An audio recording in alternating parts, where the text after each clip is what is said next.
A mother elephant in Kenya is walking across the savannah with two friends.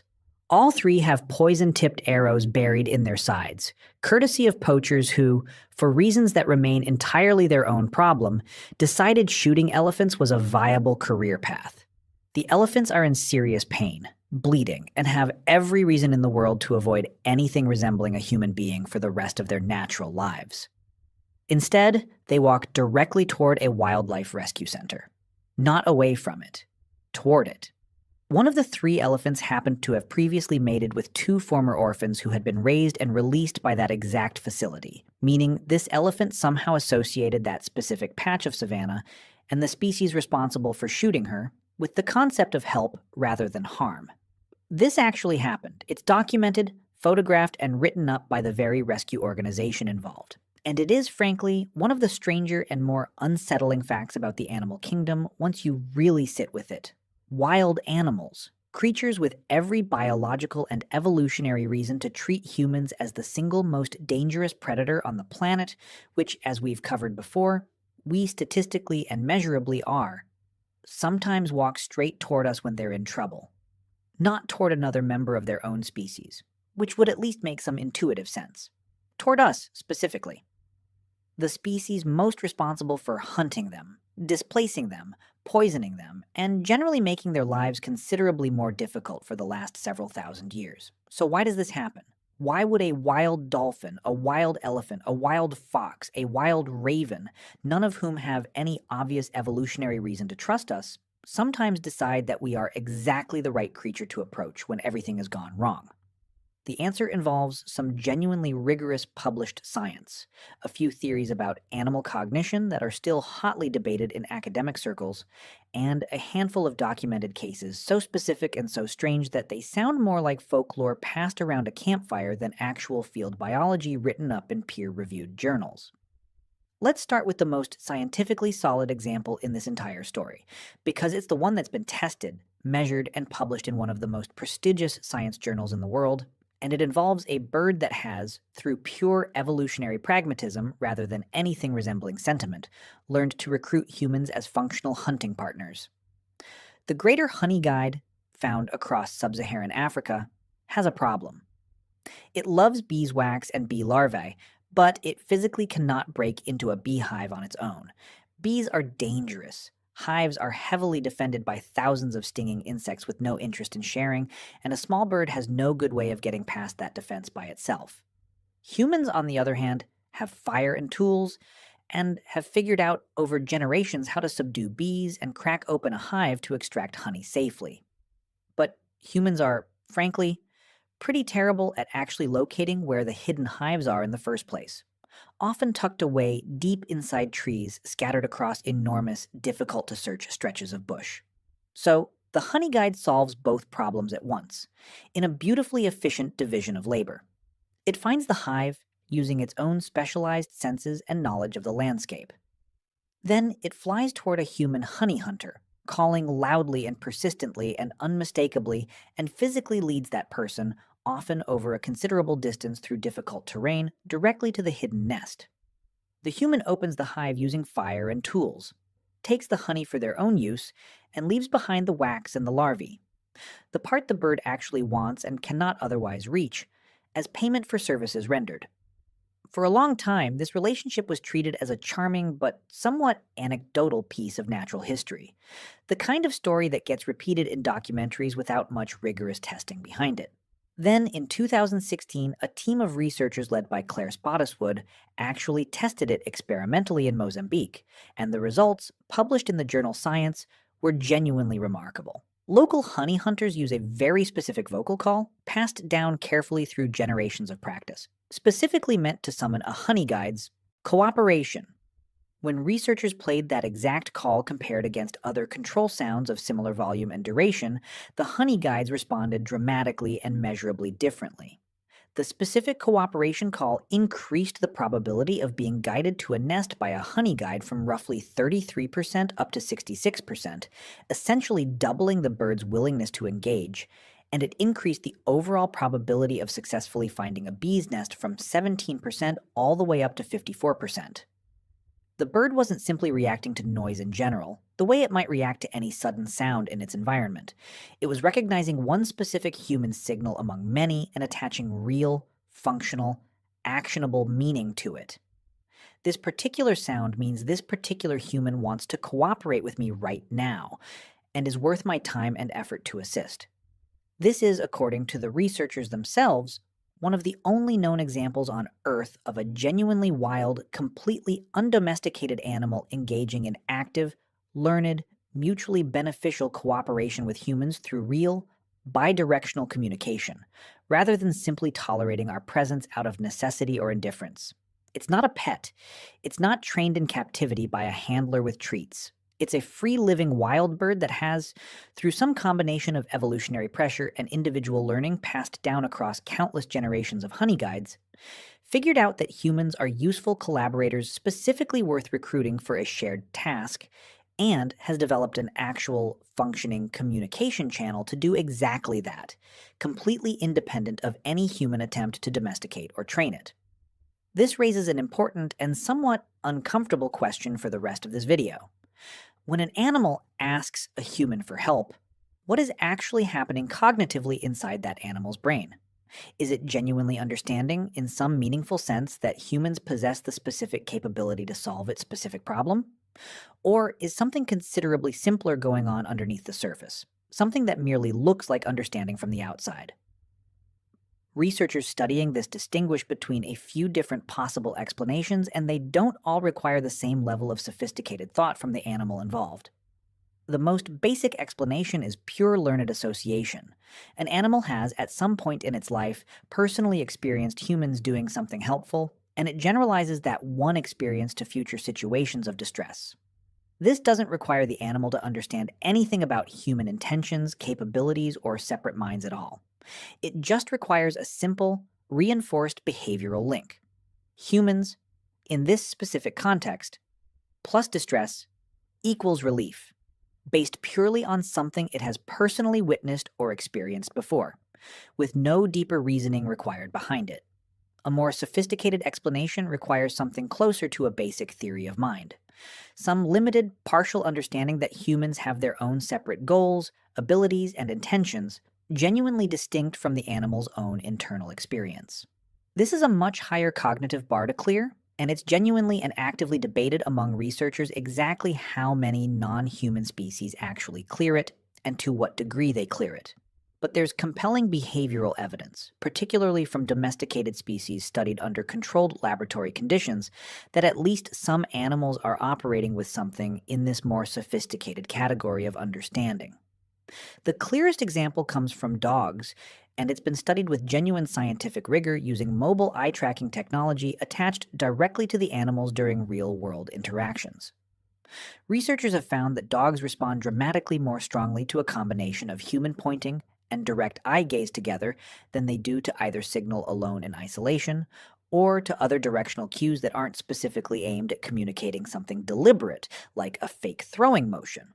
When a human points at an object while also looking directly at the dog in what researchers technically call an ostensive manner, clearly, deliberately signaling, "I am trying to tell you something specific right now," dogs track that referenced object with significantly more sustained attention and approach it correctly far more often than random chance alone would ever predict. This is referential communication in its purest, most measurable form. The dog isn't just reacting to motion or sound in a generic sense, it's actively interpreting the human's gesture as meaningfully pointing towards something specific and external. The same basic cognitive skill that human infants develop quite early in life when they first start understanding that a pointing finger means look over there at that thing, rather than simply look at my finger itself. That same basic cognitive skill, just running in reverse, may be exactly what's happening when a distressed wild animal approaches a human during a genuine crisis.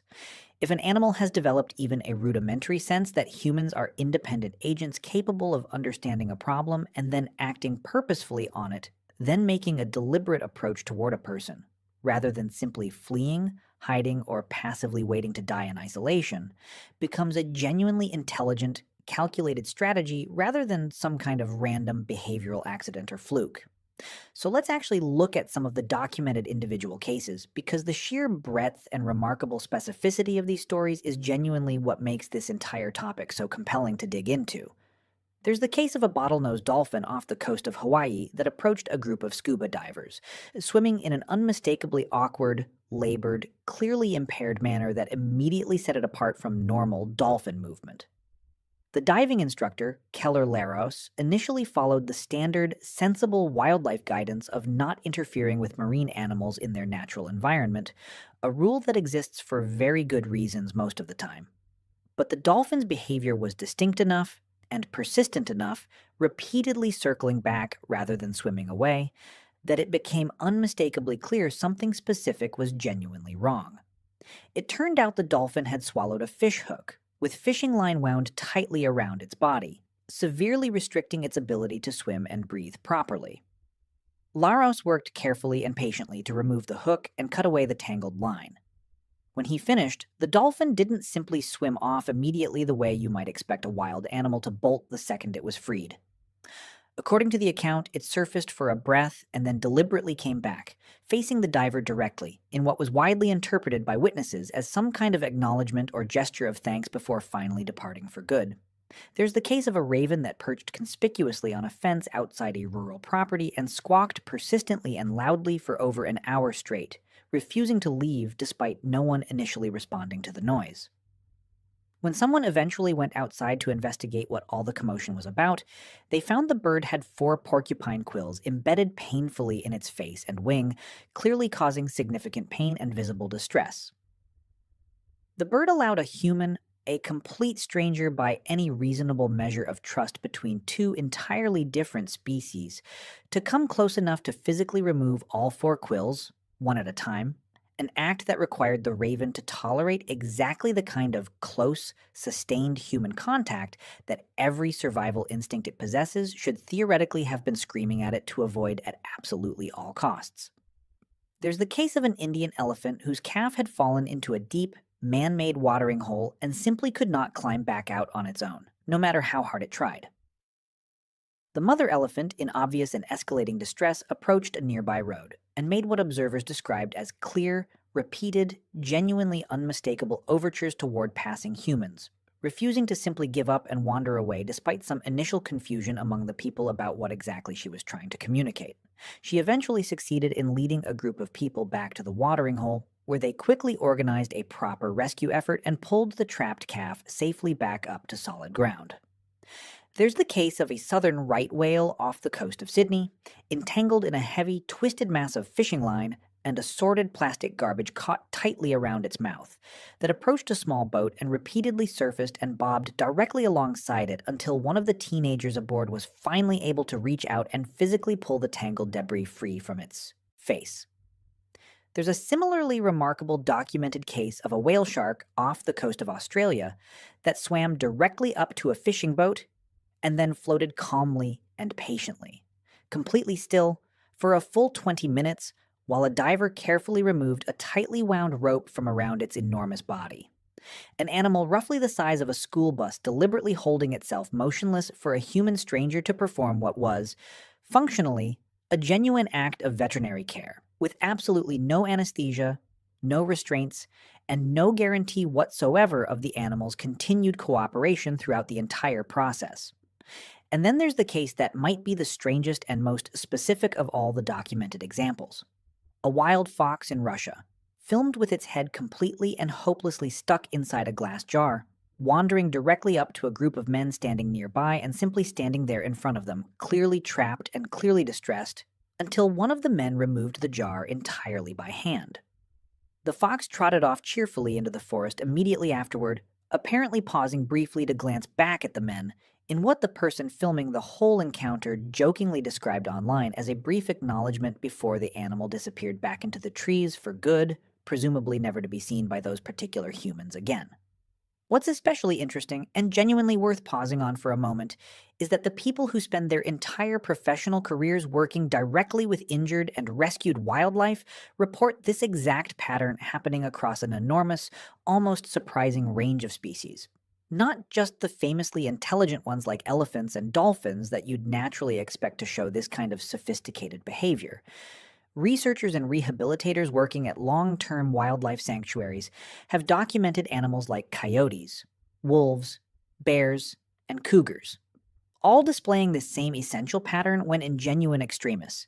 An animal that would normally maintain significant instinctive distance from humans, sometimes one that has had relatively limited prior direct contact with people throughout its entire life, will nonetheless approach and essentially solicit help during a moment of real, acute crisis, in a way that looks distinctly and noticeably different from its completely normal, wary day to day behavior around humans under ordinary circumstances. One particularly striking documented case involved four young wild deer, completely exhausted after attempting to swim across the dangerously icy waters of Stevens Passage off the coast of Alaska, clearly struggling and at real risk of drowning from sheer exhaustion and hypothermia. Spotting a boat in the distance, all four animals swam directly and deliberately toward it and were eventually pulled aboard by the people on it, behavior that runs directly counter to literally every instinct a wild deer would normally have around an unfamiliar vessel full of unfamiliar primates reaching out toward it. When the alternative is drowning alone in freezing water, apparently, the underlying calculation shifts dramatically and immediately. And whatever innate fear response usually keeps deer at a safe, healthy distance from humans gets completely overridden by something considerably stronger and more urgent in that specific moment. This pattern, genuinely desperate circumstances overriding otherwise completely normal avoidance behavior, appears again and again across nearly every single documented case researchers have collected. It strongly suggests that the baseline wariness wild animals show toward humans, the very same deeply ingrained fear response we covered in detail when discussing why animals learned to fear us as an entire species, isn't some kind of fixed, unbreakable, absolute rule etched permanently into their behavior.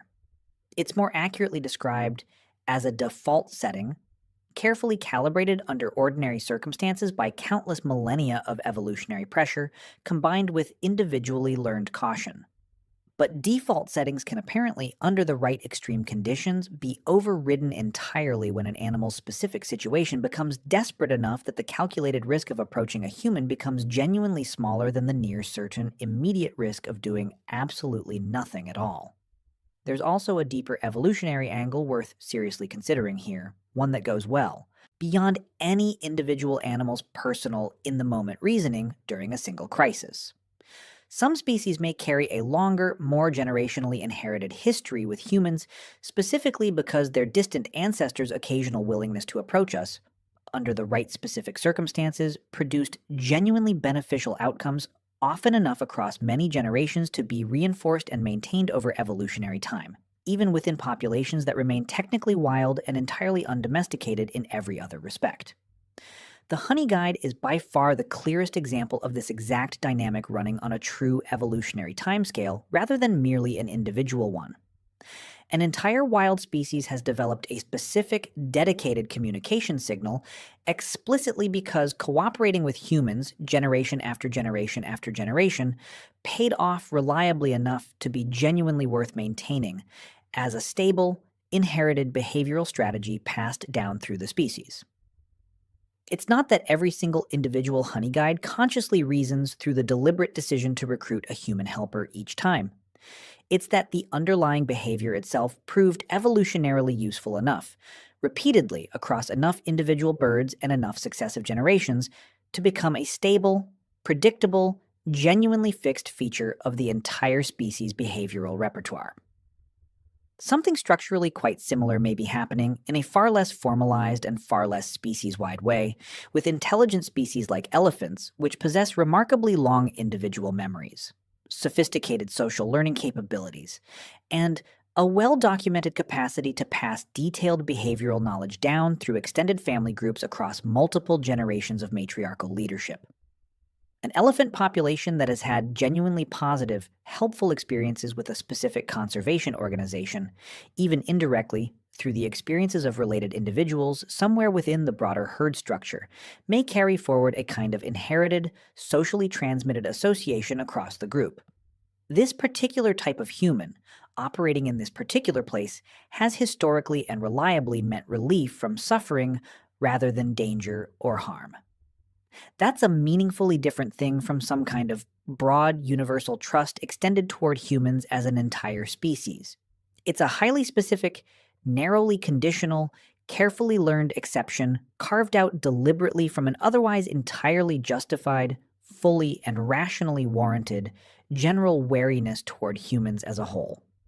It's worth being genuinely honest in closing this out about the real limits of what we can actually claim here with full scientific confidence and intellectual rigor. We cannot directly interview a dolphin, an elephant, or a raven about its precise internal mental state in the exact moment it chooses to approach a human seeking help. Researchers studying this phenomenon are understandably and appropriately cautious about overinterpreting observed behavior, fully aware of just how easy it is for humans to project rich, complex emotional narratives onto animal behavior that might, in cold scientific reality, be explained by something considerably simpler than genuine cognitive understanding of human minds and intentions. An animal in extreme distress, exhausted, injured, and genuinely out of better options might simply be drawn toward relative stillness, toward large, unfamiliar structures like boats and vehicles that represent novelty rather than immediate threat, toward the simple absence of any further immediate danger signal in its environment, all without necessarily possessing any deeper cognitive grasp of the specific idea that this particular human has the unique capability to solve my specific problem. But the honeyguide case is genuinely different from the rest of these anecdotes, because it isn't merely an anecdote at all. It's a rigorously controlled, carefully repeatable, formally published scientific experiment demonstrating beyond reasonable doubt that a genuinely wild, completely undomesticated animal can learn to recognize one specific human signal among many competing sounds and respond to it with real, measurable, functionally accurate understanding of exactly what that particular signal means for mutual cooperative benefit. And once you know with certainty that at least one wild species is unambiguously, scientifically capable of that level of sophisticated interspecies communication and signal interpretation, the broader pattern of wild animals occasionally seeking out humans during moments of genuine crisis becomes considerably less far-fetched and considerably more scientifically plausible as something rooted in real, if necessarily limited, cognitive understanding rather than pure coincidence or simple wishful human interpretation projected after the fact. Maybe it's a precise, narrow evolutionary mutualism, carefully refined over countless generations of selective pressure, exactly like the relationship between the honeyguide and the honey hunter. Maybe it's an individual animal's hard-won, deeply personal association between one specific place, one specific group of people, and the specific remembered relief from past pain or danger. Maybe, in the most desperate and acute cases of all, it's simply an overridden survival instinct in the moment. A calculated risk taken purely because every other available option has already run out completely, and there's genuinely nothing left to lose by trying. Whatever the precise underlying mechanism turns out to be in each individual documented case, the broader pattern itself is remarkably consistent and remarkably well documented across the scientific and anecdotal record alike, spanning species that share almost nothing else meaningfully in common with one another.